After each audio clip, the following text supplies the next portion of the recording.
Hello everyone and welcome back to the Common Sense Crypto channel. As with you always, this is Rich doing another video today on XRP.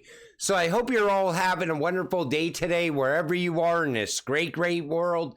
We're going to talk about XRP. This video is going to be a mashup of everything I have left from the video earlier. So Ripple's chief marketing strategist, Corey Johnson, says XRP is Bitcoin on steroids. 1,000 XRP equals $1 million. Right on cue, as the market starts picking up, all those predictions are coming back for XRP. I seen someone earlier talking about the buyback. I seen somebody else even saying 1 XRP will equal $1 million. Come on, everyone. Let's just break a dollar first. But you know, this is what keeps that enthusiasm alive inside the XRP community. Did you ever know that the first corridor Ripple ever went into is the Mexican peso? Take a listen. Ripple is focused on a cross-border settlement problem, cross-border liquidity. The reason why our first corridor is into the Mexican peso is because the local rails in Mexico are extremely efficient. There's a local rail, very efficient, more efficient than ACH. The local rail in Mexico called SPAY. You can get from one regulated financial institution to another regulated financial institution inside Mexico in under an hour. I knew that we were always transacting in Mexico first. I remember that early on when I was first investing in XRP, and I think this video most likely goes back to like 2018 and 2019. But a lot of rails were put in place since then. Look at where we are today. Over the past 2-3 years, Ripple really expanded out with no price movement for XRP. And that's why I said this next run, it's going to be absolutely incredible. Taxis didn't like Uber. Hotels didn't like Airbnb. Stores didn't like Amazon. Blockbuster didn't like Netflix. Mainstream media hates social media. And Bitcoin maxis don't like XRP. Honestly, what I noticed over the past couple of months as an XRP investor is when I see people talking to Bitcoin communities, a lot of people are starting to shift towards XRP now. Except for the major maxis. I'm talking like Max Kaiser and Michael Saylor. Of course, they only see Bitcoin. But I think a lot of the retail investors inside the Bitcoin communities are starting to wake up to what XRP is capable of. And they're starting to shift their focus towards utility now. So you can't say all Bitcoin maxis hate XRP. Uphold shuffles 250 million XRP as volume surges 20%. The amount of XRP moving around behind the scenes is insane. And I noticed that too. There's talk every single day on X about large amounts of XRP being on the move. And it looks like a lot of people are positioning themselves in certain ways, expecting something big to happen for XRP. Just in, SEC delays BlackRock spot Ethereum ETF again. I think they're going to eventually, allow this. They're going to approve it. But I think they're just playing the delay game like they did with the Bitcoin ETFs as well. They'll do the same thing once the XRP ETFs come about as well. But the SEC seems to just delay the inevitable anyway. Time and time again. Global regulatory clarity is coming. Like I said, it's going to be global crypto regulations. And there's a lot of talk about this once again. And I think while we're watching Bitcoin achieve a new all-time high, at the same time in the background, they're working on crypto regulations all around the world. And I think they're going to be put in place this year. And that's the time when we're going to see 99% of crypto disappear overnight. And this guy explains exactly what I've been saying for weeks now, probably months. I kept saying the power is shifting from the Fed to the Treasury. Take a listen to what he says here.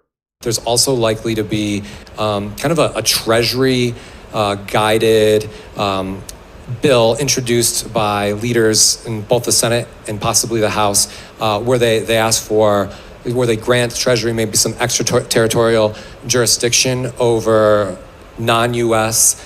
Stablecoin issuers, and these are stablecoins that are backed by U.S. dollars, and then also giving secondary sanctions, or giving them more authority to do more with secondary sanctions. So I think both of these, both the Treasury-led initiative and what's going to happen in the Financial Services Committee, are going to add to the debate to the other bills that are.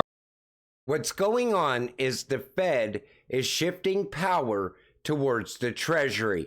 And I think the reason that he's mentioning stable coins is because the Treasury is going to be who announces a CBDC, not the Fed. Straight from Coinbase, institutional money is in the crypto market based on their on-chain analysis of funds flowing into their platform. On-chain analysis trumps and technical chart predictions that any trader is currently speculating on. And I think the charters are getting things wrong because the institutional money is now inside of crypto. And I don't think anybody factored that in this time around. And that's why you see a lot of people saying, well, this is going to be the high that we're going to see for this crypto or that crypto. But they don't know now because the money is changing all of a sudden. Even this cycle is moving faster than previous cycles. And a lot of people are really taking notice to that now. And as we continue to push forward with crypto and tokenization starts to boom, all of a sudden we're going to see things change even more. All of a sudden, money we never expected to pour into crypto, all that value is going to come to certain cryptocurrencies. I think we're going to see a lot of very high price movement, not only for XRP, but XLM, Algo, Nexera is another one. And HBAR, any crypto network that's focused towards tokenization is really going to rise in price this year. Ripple's David Schwarz sparks debate with tongue-in-cheek remark on SEC and Tesla. Now, this came out, and this is exactly what David said. I'd love to hear the SEC explain why Tesla isn't selling unregistered securities. And all of a sudden, all over X, people are now saying that Elon Musk is going to choose to work with XRP. How did they get that out of this one sentence that David Schwarz said? But that's what's going on, because everybody's excitement level is now higher than it was a few weeks ago when XRP was going sideways and dipping down. But that's all David said, and he's questioning the SEC, and he's also questioning the Howey test at the same time. But I like how they wrap this up. Interestingly, the Howey test holds particular significance for Schwarz and his involvement with Ripple, a company embroiled in legal disputes with the SEC over the classification of cryptocurrency XRP. The SEC has argued that XRP meets the criteria of a security leading to legal actions against Ripple and its executives. But we know how that already played out. We got legal clarity for XRP. And now we're just waiting for that settlement to happen. But when it comes to one, that's how people think in the crypto community. One sentence can lead to videos being made on how David Schwarz and Elon Musk are working together in the background on X's payment rails, things like that. But none of that was ever even said. It's all speculation. However, I do think that even Elon Musk will end up working with Ripple at some point, but that's just my own opinion. They fleshed out demand for cash with their pandemic. It is nearly impossible to imagine a world without digital payments. These trends accelerated over the COVID-19 pandemic, and their growth has steadily continued since. So now what they're saying is most people are making payments digitally, ever since 2020. And we all know that is absolutely happening. And that gives them a reason to push towards a CBDC.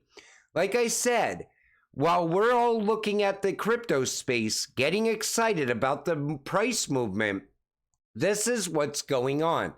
This week in Congress and crypto. Busy week in DC with Fed Chair Powell in front of the House and Senate, CFTC Chair Benham in front of the House, Super Tuesday tomorrow, and President Biden delivering the State of the Union. Lots of angles for crypto, so here's what to watch. So first, we know Powell will be in front of the Financial Committee on Wednesday, most likely talking about stablecoins and regulations as well. He's out there on the front line making sure that Congress starts pushing towards regulations this year. But again, the Fed will not be the one announcing that CBDC. Wait and see. Then the CFTC will be in front of the House AG GOP on Wednesday. This comes 7 months after the committee unanimously voted to advance the market structure bill like stables. That bill has also stalled, and regulators like Yellen and Benham are asking Congress to act soon on stablecoins.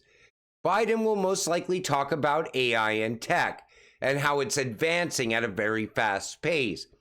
But this is what's going on while we're all focused on crypto. A lot of big things are going to happen this week, and every one of them is pushing towards regulations and technology, and primarily stable coins. That's why I said this year is going to be a very big year for crypto. It's also going to be a very important election this year. Crypto's also going to be talked about quite a bit. But what I want you to stay focused on is the direction that they're going in for a CBDC, because I think they're going to announce that this year. And that's why I talked about it a lot in previous videos. Even the fact that we're going to see global crypto regulations come about shows you the direction we're going in. But we're XRP investors, and the exciting time is upon us now. Things are starting to get moving. All we have to do is stay patient, stay positive, so we could all get rich together. With that said, I'm going to wrap up this video. I want to thank you all for watching. I appreciate all of you. I'll see you in the next one. Have a great night.